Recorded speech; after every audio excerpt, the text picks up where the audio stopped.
Hello everyone, welcome to today's video, and as you can see, we're here for the Enigman 2.0 deck build. Starting off with the same Vanguard as last time, Enigman Flow. His skill is when an Enigman Ripple rides this unit, you can search for Enigman Wave, show it to your opponent, and shuffle your deck.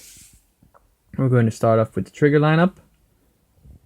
4 heals, Justice Rose. Then next up, we're going to the crits, Justice Cobalt. Twice, just like last time. You could use the new Enigman, the Justice Gold or something, but you know, I think Justice Cobalt is a bit prettier. That's pure personal preference. Next up is Enigman Sunset, just like last time. His skill is in the soul and act skill. Put him on top of the deck. Choose one of your Vanguards with Enigman and they get plus 4000. And the skill, when this unit attack hits, you can unflip 1 damage. And you can shuffle your deck after you've, put him on top of the deck. Next up, the draws. 2 Masked Police Gunjo. And then the new one, Enigman Warm.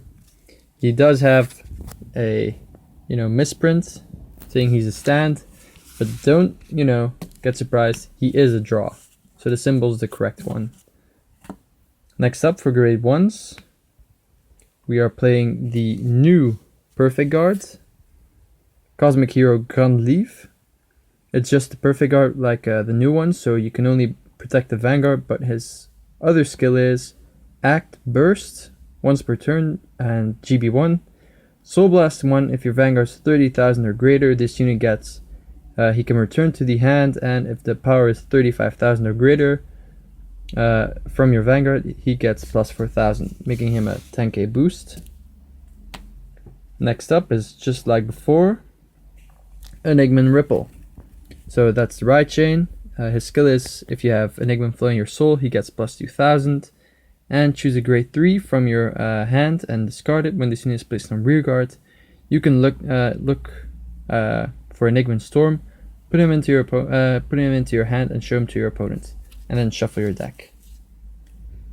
Then another one from the new cards is Enigman Squall. He's in here twice.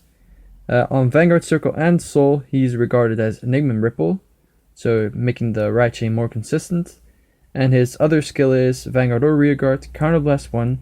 When an attack hits during a battle that this unit attacked or boosted, you can, if you have an Enigman in your soul, you can choose one of your units with Enigman in its card name and give those plus 4000.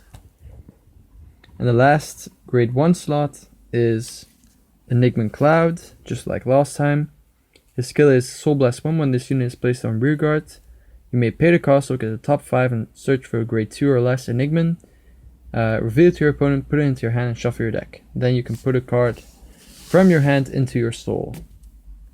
Now for the grade 2.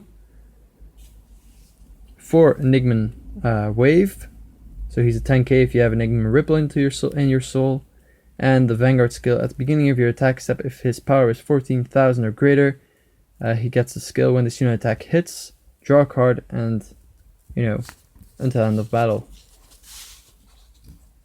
Next up is one of the new cards and one of my personal favorites that was added, Enigman Crescent.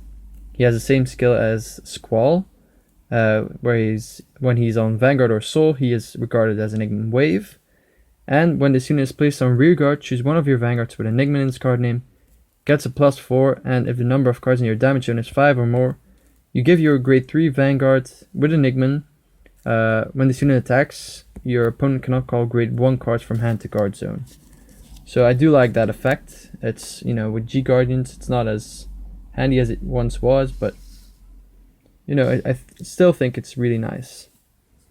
The last one is Enigman Night Sky. We have 4 copies of him. And he has an act skill on rearguard once per turn. Counterblast 1 card with Enigman. Most cards are Enigman.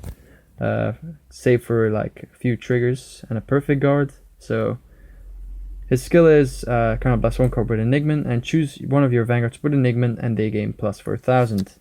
So pretty handy. Next up, there hasn't been any change with these guys. For Enigman Tornado, whose skill is at the beginning of your attack step, if his power is 19,000 or greater, He gets the skill Crown Blast 1, Soul Blast 1. Choose 2 cards from your hand, discard them. When this unit attack hits, you may pay the cost. If you do, choose a card from named Enigman Storm from your soul and write it as stand, and give him plus 10,000. He has an axe skill. Choose a card with Enigman from your hand and put it into your soul to gain plus 4,000. If you have him as our grade 3, you must have 4 copies of Enigman Storm. His skill is, if you have Enigman Wave in your soul, he gets plus 1,000, making him an 11,000 all the time. And at the beginning of your attack step, if this unit's power is 15,000 or greater, he gains plus 1 critical. So he's like the main card of the deck, clearly. The stride support that we've gotten is for Enigman Patriot. There's better G Guardians, but this one's an Enigman, so I decided to put this one in. Its skill is, if your opponent, when it's placed on guard zone, if your opponent's attacking unit has 20,000 or greater, she gains plus 5,000, making her 20,000 guard, which is pretty handy, especially for the stride attacks or, pretty strong rear guards. The other one, which could have been a bit better, but it's still fun to use in this deck, is Enigman Crossray, the Super Giant of Light. His skill is, choose one of your rear guards and rest it. At the beginning of your attack step, if this unit's power is 30,000 or greater, you may pay the cost. If you do, he gets plus 10,000. So it's, fun to use, but, not very competitive. It's a fun deck nonetheless, so I hope you guys enjoyed this video, and I'll see you guys next time.